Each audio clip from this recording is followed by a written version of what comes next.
The Trump administration is making massive changes to the immigration system in regards to H-1Bs, and the leftists are going crazy over it. Let's talk about it.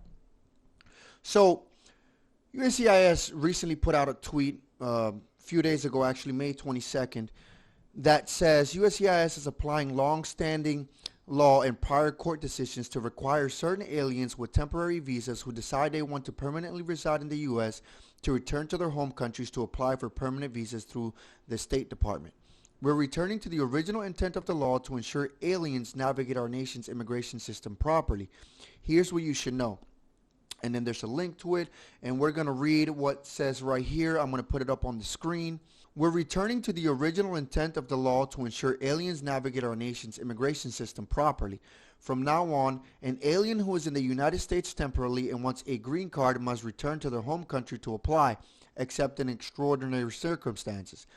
This policy allows our immigration system to function as the law intended instead of incentivizing loopholes. When aliens apply from their home country, it reduces the need to find and remove those who decide to slip in the shadows and remain in the U.S. illegally after being denied residency. And this was put out by the spokesperson of USCIS, Zach Kaler. I believe I'm saying that correct. And I 100% agree with this. I don't understand what the problem is. You have the leftists, and we're going to play some videos in just about a second, going crazy over this because they're saying like, oh, this is going to hurt America. They don't want brown people here. This is going to cause brain drain. They're saying all this stuff, right? This is bad for America because all these bright immigrants are performing jobs that Americans don't want to do and are founding companies and are doing all these things that apparently Americans can't do. So America became a superpower with very little immigration, but somehow America needs a bunch of immigrants from all these countries to remain a superpower. Square that circle for me. It doesn't make sense. And I'm saying this as a legal immigrant, somebody who's a United States citizen. Because there's nothing wrong with immigration per se. The problem is the abuse of the system that a lot of these companies are using to just import cheap labor.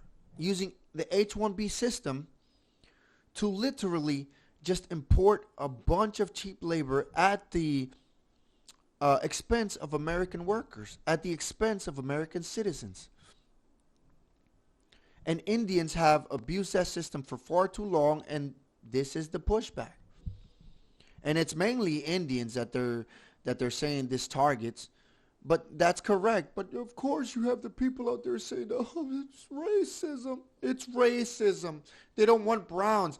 But all the people that I see complaining on Twitter, by the way, even saying they themselves are immigrants and they founded whatever companies, they're all European. They're white.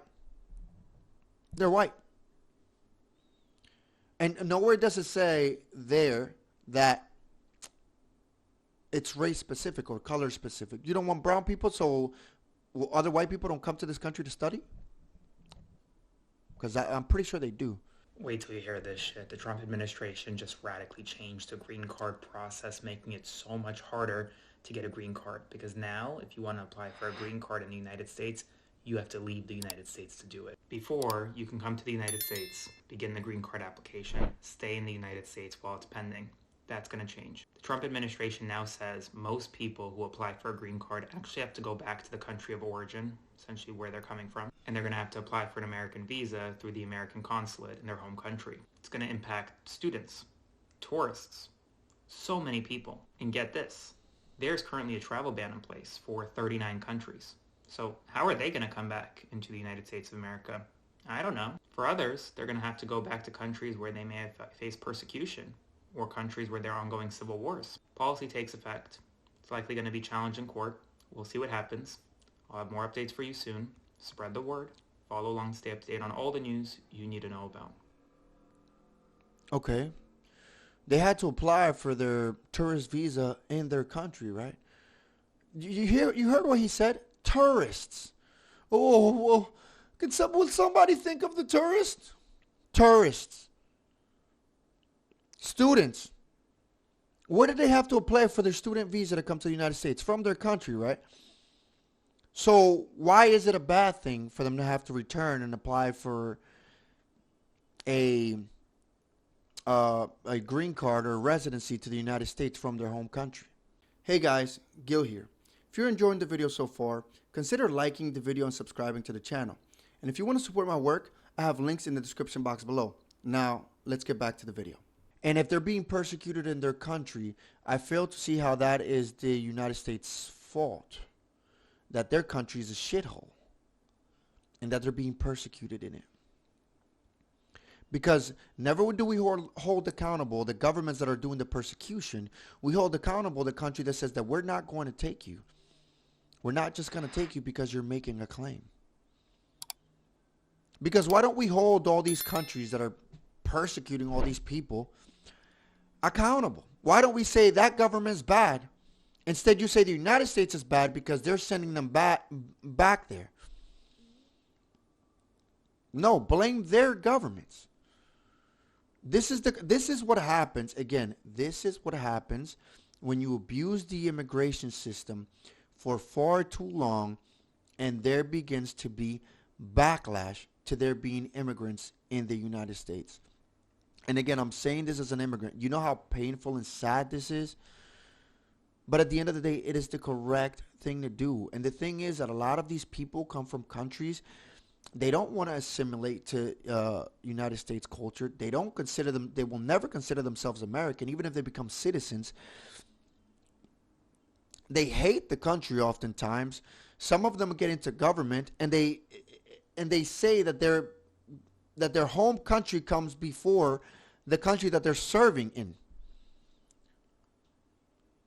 They're serving to further the interests of their country. Take a look at somebody like Ilhan Omar, who has literally openly said it, that she is in Congress to advocate for Somalia, instead of saying, I'm here in Congress to advocate for American citizens. This is somebody who actually openly hates the country that gave her refuge, by the way, and she loves the country which she won't go back to. I have some really terrifying breaking immigration news. USCIS is basically saying no more green cards in the United States. USCIS released a policy memo this morning, which is the most illegal policy memo I've probably ever read as an immigration attorney. It's basically ignoring a law that was created by Congress that allowed people to overstay their visa or have some kind of immigration violation to adjust status and get their green card in the United States. This includes people who overstayed their tourist visa, they worked on their tourist visa, they worked without authorization, they worked for a company outside of their student visa, they got married on their tourist visa, etc. Any kind of conduct that was inconsistent with your visa when you entered the country could be a reason why they deny you. Now, what does this mean for people with pending applications? I don't know, because the memo doesn't state when they are going to start enforcing this and essentially ignoring the law. What I can tell you is that policy memos created by the government can't just ignore the law. There is going to be a shit ton of lawsuits filed immediately in favorable jurisdictions, and I believe that we will prevail in court. Although this is absolutely terrifying to read, I don't believe that the government will get away with this. But this is definitely something that every immigration attorney is watching, and I will keep you updated. Notice how she mentioned overstaying visa. You could adjust your status if you overstayed your visa. You committed some sort of crime. And that's not necessarily a crime outside of an immigration crime, but basically she's saying it's been long-standing law that if you commit an immigration crime, you can still get a green card. Why should the United States allow that? Why should we be rewarding illegal behavior, illegal immigrant behavior, by giving people green cards, letting them stay in the country and then giving them green cards? So this isn't new. If you marry an American citizen, it doesn't automatically let you just stay in the country. You actually have to go back to your country of origin and then come back the legal way. So I don't understand why it is that we should treat students or tourists like they're special cases or like they're special over anybody else who breaks immigration law. I don't understand it. That's literally been the law. It's been the law for a long time that you have to go back to your country of origin and wait to get your papers before you can enter the United States again legally. But again, she says they're going to fight this. I'm sure there's going to be lawsuits. And I think that the Trump administration is going to win on this one. Oh my God. It gets worse every single fucking day. You're telling me that people who are here legally on visas, just trying to get their green cards, can't finish the fucking process here in the US anymore. No. I personally know people who are in the middle of this process who do not have the means to fly back home. So let me ask you a question, and I know this, obviously she's not going to hear it, and I'm not actually having a conversation with her, but if they don't have the means to fly back home, how are they sustaining themselves in the United States? How are they becoming productive members of our society and paying taxes? How are they doing it? If they don't have money for a flight back home, how are they? Are you saying that they're on welfare, or once they get their papers, they're going to be a drain on the society by getting on welfare?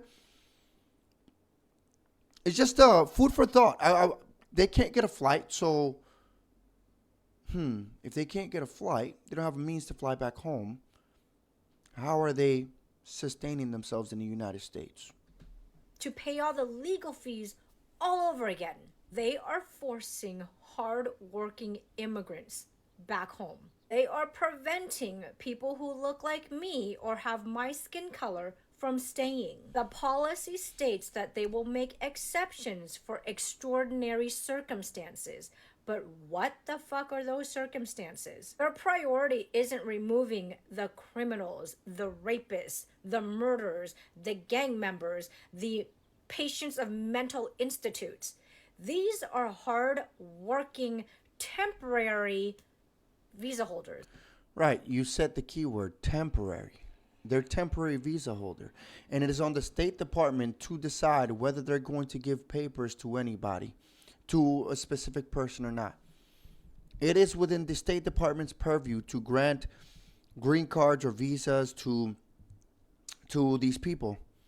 So I'm not understanding where you're coming from. And again, the racial angle, they're stopping people. Like, nowhere in the policy does your race play into it. Like I said, I saw on Twitter a bunch of people who are white Europeans saying, oh my God, I went to the United States, I studied, I had a temporary visa, and this is going to affect, this would have affected me, and this is going to affect so many people. It has nothing to do with skin color.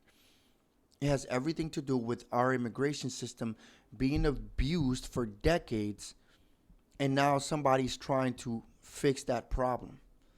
But again, how can you make yourself, if you don't make it about yourself being a victim, then how can you fight against it or advocate against the problem?